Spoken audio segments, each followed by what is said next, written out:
Good morning, good afternoon, good evening, wherever you're watching this in the world. I hope you guys are doing okay. So today I want to talk a little bit about Final Kombat because I did tune in for a little bit and I saw what was going on with Ninja Killer, with Nicholas, with Sonic Fox, with Mighty Unjust and some of the other players that were in the tournament. And I wanted to watch it to the finals, but I had a hard time sitting there and getting through it. Now, I did tune in when there was a Quan Chi player on screen. I can't remember who exactly it was. I'll try to find the footage for you guys so you can see what I'm talking about. And Quan Chi is quite exciting to watch. He's visually impressive and there's quite a lot going on with the character. But then you look at somebody like Peacemaker or Johnny Cage and I shit you not, I actually got up and walked away. Now I don't have trouble with tuning into something where I don't particularly like what's going on. I'm a patient person and I wanted to see the grand finals, but I couldn't believe how visually boring Peacemaker and Johnny Cage was. Now bear in mind, I don't pay too much attention to what goes on with Mortal Kombat anymore, but because this was the culmination of everything esports related with Mortal Kombat, I thought I'd see what's going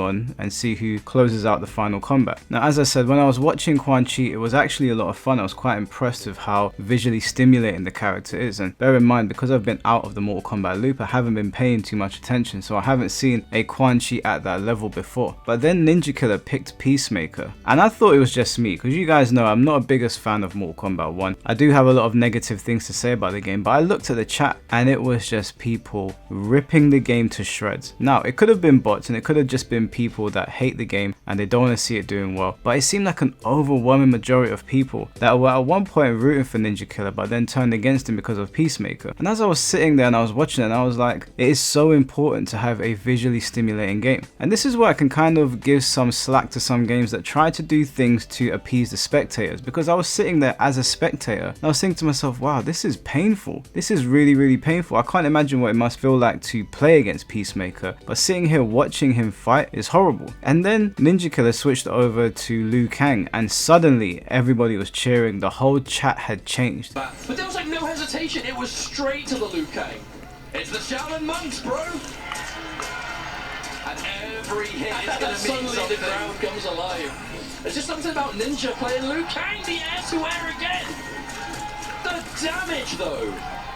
Let's just not forget just how much damage Liu Kang does in this game. The meaty, the plus frames, the low poke, and basically a flawless victory. It's match point for Ninja Killer. Is Liu Kang the answer here? So in Mortal Kombat 1, there are quite a few characters in there that are actually fun to watch. I can imagine watching a Quan Chi versus Ermac match would actually be a lot of fun. I can imagine watching Liu Kang versus Omni-Man might be a lot of fun, although I'm not too sure how people feel about Omni-Man. I think it's kind of cool the way he zips around the screen, but I think maybe the scene is a little bit more divisive on him. I'm not entirely sure, but to me he looks kind of cool. But then you get characters like Johnny Cage and Peacemaker and Baraka, and these characters are painful to watch. And that's when it really dawned on me that I don't blame these developers too much for trying their best to make the audience happy, because as a member of the audience watching Final Kombat, I have to tell you, I couldn't sit through the grand finals. When I realized that it was Johnny versus Johnny, I tuned out. And it's not because it's a mirror match, it's because it's Johnny Cage versus Johnny Cage. Mortal Kombat 1 lacks archetypes, and so that doesn't really help it in the first place, but it's so visually boring to watch those characters fight. Peacemaker is probably worse. And I was watching that, and then I went over to Tekken. I started watching a little bit of Street Fighter. I went over to check out some Sparking Zero stuff, which we're going to be doing a video on very soon. And all of these games mechanically, in my opinion, function better than Mortal Kombat 1 as a competitive game. Now I'm making a huge assumption with Sparking Zero, but the reason I'm making that assumption is that all of the content creators that I trust to go out and give us accurate information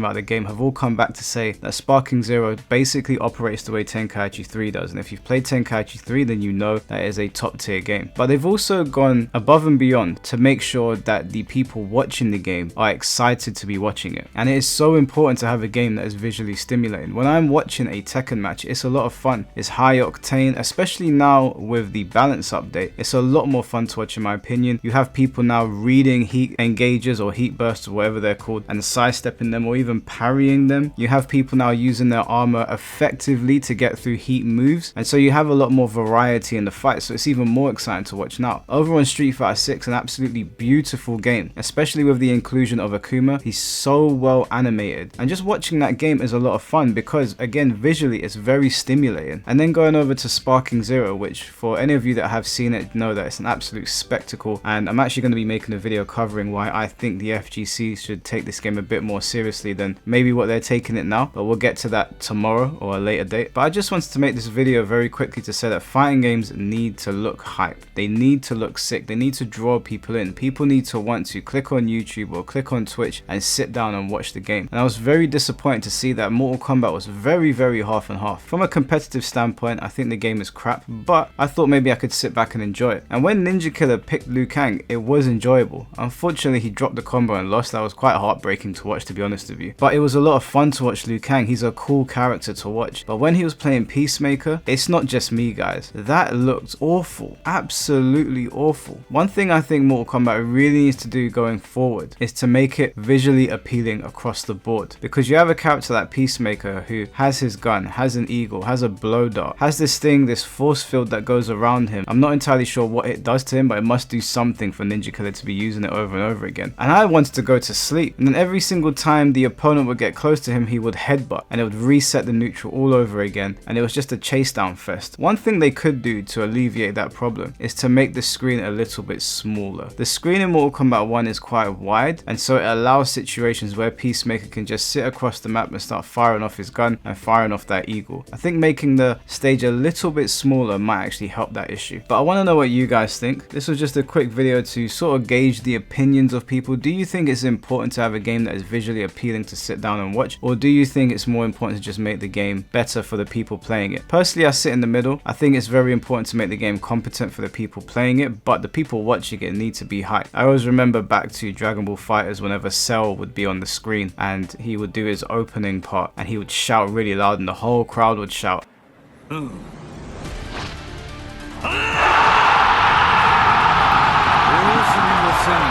Yeah!